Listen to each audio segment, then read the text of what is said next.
Hello दोस्तों, कैसे आप लोग। स्वागत है आपका आपके चैनल प्रदीप सीडा में। दोस्तों आज हम लोग यहाँ पर देखने वाले हैं डीएलएड प्रथम सेमेस्टर का बाल विकास का मॉडल पेपर।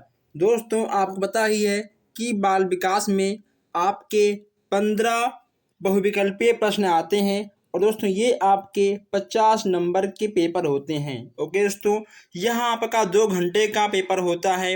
अगर आप चाहते हो कि आपका बाल विकास में बैक ना आए तो आपको इस मॉडल पेपर को सॉल्व करना होगा। दोस्तों मैं आपको स्टार्टिंग में ही बता दूं कि दोस्तों यह आपका अनसॉल्व पेपर नहीं है, ठीक है, यह आपका सॉल्व पेपर है। यहाँ पे आपको देखना यह है कि आखिर किस टाइप के क्वेश्चंस आपके एग्जाम में आते हैं, ठीक है। यहाँ पे आपको प्रश्न और प्रश्नों के उत्तर सारे कुछ यहाँ पे आपको मिलने वाले हैं। अगर आप नए हो, अगर आपने अभी तक चैनल को सब्सक्राइब नहीं किया है तो सब्सक्राइब कर लीजिए ताकि कोई भी क्लास कोई भी अपडेट आपसे मिस ना हो। तो दोस्तों चलते हैं, देखते हैं आज के मॉडल पेपर का पहला क्वेश्चन। देखिए दोस्तों यहाँ पे आपको दिख रहा है डियर प्रथम सेमेस्टर 2016 का यह आपका हल प्रश्न पत्र है। यह आपका प्रथम प्रश्न पत्र है बाल विकास एवं सीखने की प्रक्रिया। और यहाँ पे आपको दिख रहा है यहाँ आपका 2 घंटे का पेपर होता है और ये आपका 50 नंबर का पूर्णांक होता है। चलिए दोस्तों यहाँ पे देखते हैं पहला क्वेश्चन है। अब यहाँ पे दोस्तों आपका पहला क्वेश्चन है, ठीक है। पहला आपका है बाल विकास की अवस्थाएं कितनी होती हैं। बाल विकास की अवस्थाएं दोस्तों 3 होती हैं। कितनी होती हैं दोस्तों? बाल विकास की अवस्थाएं आपकी 3 हो जाती हैं। इसके बाद यहाँ पे आपका है कि बाल मनोविज्ञान का सर्वाधिक महत्व किसमें है। बाल मनोविज्ञान का आपका सर्वाधिक महत्व किसमें है? तो अगर बात करें महत्व की तो इसमें आपका हो जाएगा बाल विकास एवं बाल शिक्षा की दृष्टि से। इसमें आपका तीसरा बिल्कुल सही हो जाएगा। तीसरा यहाँ पे आपका है कि किशोरावस्था बड़े बल तनाव तूफान तथा विरोध की अवस्था है। यह कथन किसका है? तो दोस्तों ये कथन आपके हो जाएंगे स्टैनले हॉल की, ठीक है। इसमें आपका सेकंड वाला बिल्कुल सही हो जाएगा। आगे बढ़ते हैं। अब यहाँ पे आपको दिख जाएगा चौथा क्वेश्चन की प्रयास एवं त्रुटि सिद्धांत के प्रतिपादक कितने कौन थे। हल थे पावलॉग जी थे या फिर थॉर्नडाइक जी या फिर वुडवर्थ जी थे। इसमें आपके जाएंगे थॉर्नडाइक, ठीक है दोस्तों। प्रयास एवं त्रुटि सिद्धांत के प्रतिपादक आपके थॉर्नडाइक जी थे। पांचवा यहाँ पे आपका है कि केंद्रीय प्रवृत्ति का मापक नहीं है। इसमें आपका क्या होगा? प्रसार। इसमें आपका नंबर 3 बिल्कुल सही हो जाएगा। किशोरावस्था की विशेषताओं को सर्वोत्तम रूप से व्यक्त करने वाला एक शब्द है। इसमें आपका होगा परिवर्तन। दोस्तों क्या होगा? परिवर्तन आपका हो जाएगा। बाल विकास को प्रभावित करने वाला कारक नहीं है। देखिए दोस्तों बाल विकास को प्रभावित करने वाला कारक आपका कौन सा है? आपका पोषण है, ठीक है। अगर पोषण में कोई कमी होगी तो कहीं ना कहीं बालक का विकास नहीं हो पाएगा। अगर संस्कृति में होगी दोस्तों तो कहीं ना कहीं बालक का विकास नहीं होगा। तनाव में होगा तब भी विकास नहीं होगा। लेकिन दोस्तों अगर लिंग भेद यानी लड़का या तो लड़की दोस्तों, ठीक है, इससे मतलब नहीं है। लड़का हो चाहे लड़की हो, अगर उसका तनाव पोषण सब कुछ सही है तो उसका विकास बहुत ही अच्छे से होगा। तो इसमें आपका होगा नंबर 2, यानी जो आपका गलत है वही आपका सही है, ठीक है। आइए अब हम चलते हैं, देखते हैं 8वां क्वेश्चन है। यहाँ पे आपका 8वां क्वेश्चन है कि अभ्यास और अनुभव के द्वारा व्यवहार में होने वाला परिवर्तन कहलाता है। यह दोस्तों आपका कहलाएगा अधिगम, ठीक है, अधिगम आपका कहलाएगा।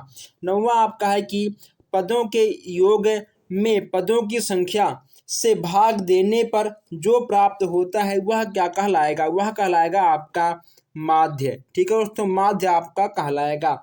10वां यहाँ पे आपका है कि बालकों में स्वतंत्रता की आकांक्षा किस अवस्था में प्रबल हो जाती है।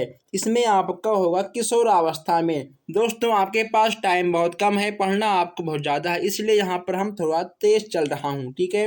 चलिए 11वां आपका है कि जिन तथ्यों को भूतकाल में सीखा जा चुका है उन्हें स्मरण करना ही स्मृति है। यह कथन दोस्तों किसका है? इसमें आपके हो जाएंगे वुडवर्थ, ठीक है, वुडवर्थ आपके बिल्कुल सही हो जाएंगे।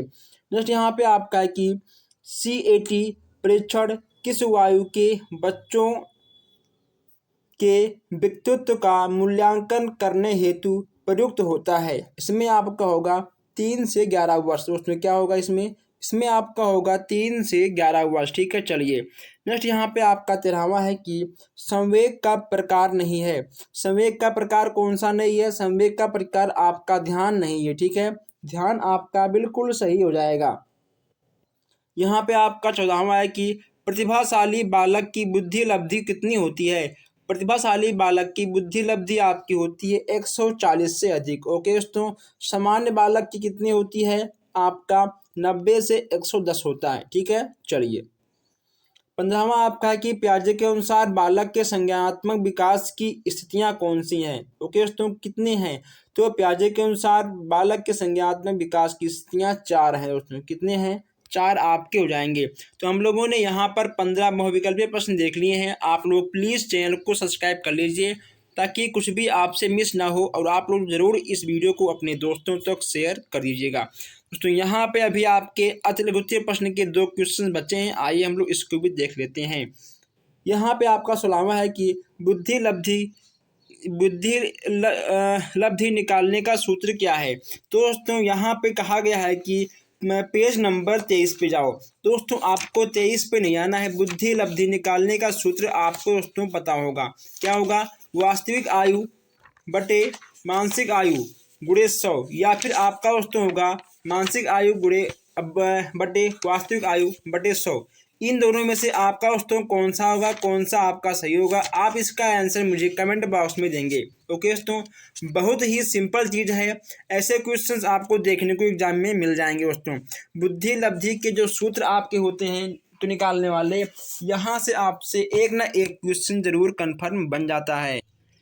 कुछ हमारे भाई बहन ऐसे हैं जिसको देख के नहीं पता होगा। बुद्धि लब्धि को IQ भी बोल सकते हैं। ओके दोस्तों, इसको इंग्लिश में लोग IQ बोलते हैं। इसमें आपका देखो जाएगा मानसिक आयु। ठीक है, हम आपको बता दूं, मानसिक आयु बटे वास्तविक आयु। ओके दोस्तों, मानसिक आयु बटे वास्तविक आयु आपके हो जाएंगे। ठीक है, यह आपका बुद्धि लब्धि का सूत्र है। ओके दोस्तों, इसके जन्मदाता कौन है? इसके थे जन्मदाता स्टर्न महोदय। आपने एक नाम और सुना होगा, टर्मन। टर्मन जी ने कहा था कि मानसिक आयु बटे वास्तविक आयु गुणे 100। ठीक है दोस्तों, टर्मन जी ने कहा था मानसिक आयु बटे वास्तविक आयु गुणे 100। अगर आपको इसमें लिखने के लिए कहा जाएगा तो आपको यही लिखना होगा, मानसिक आयु बटे वास्तविक आयु गुणे 100। ठीक है, चलिए दोस्तों यहाँ पे आपका है कि सृजनात्मकता से आप क्या समझते हैं? देखिए दोस्तों, बच्चों का विकास करना। ठीक है दोस्तों, कहीं ना कहीं बच्चों का संपूर्ण विकास करना, मानसिक शारीरिक, ठीक है, हर चीज़ का विकास करना। दोस्तों बच्चों का विकास कैसे होता है? उनकी देखिए भाषाओं से होता है, सुनना बोलना पढ़ना लिखना। पहले बच्चा सुनेगा, फिर बोलेगा, ठीक है, फिर पढ़ेगा। तो कहीं ना कहीं ये आपका बच्चों के विकास से संबंधित था। आइए दोस्तों आगे बढ़ते हैं। नेक्स्ट यहाँ पे आपका है कि रोर्सा परीक्षण विधि को किस मनोवैज्ञानिक ने आरंभ किया था? तो अगर रोर्सा परीक्षण की बात करें तो दोस्तों हरमन, ठीक है, हरमन रोर्सा जी ने रोर्सा परीक्षण को आरंभ किया था। 20वां यहाँ पे आपका है कि मध्यमान का उपयोग कब किया जाता है? तो दोस्तों मध्यमान का उपयोग कब किया जाता है? यहाँ पे आपको 3 पॉइंट दिख रहे हैं, आप इसको नोट कर लीजिएगा, इसको भी आप अच्छे से पढ़ लीजिएगा। नेक्स्ट यहाँ पे आपका है कि माध्यक की कोई एक परिभाषा दीजिए। वह दोस्तों यहाँ पर आपको माध्यक की बात करनी है।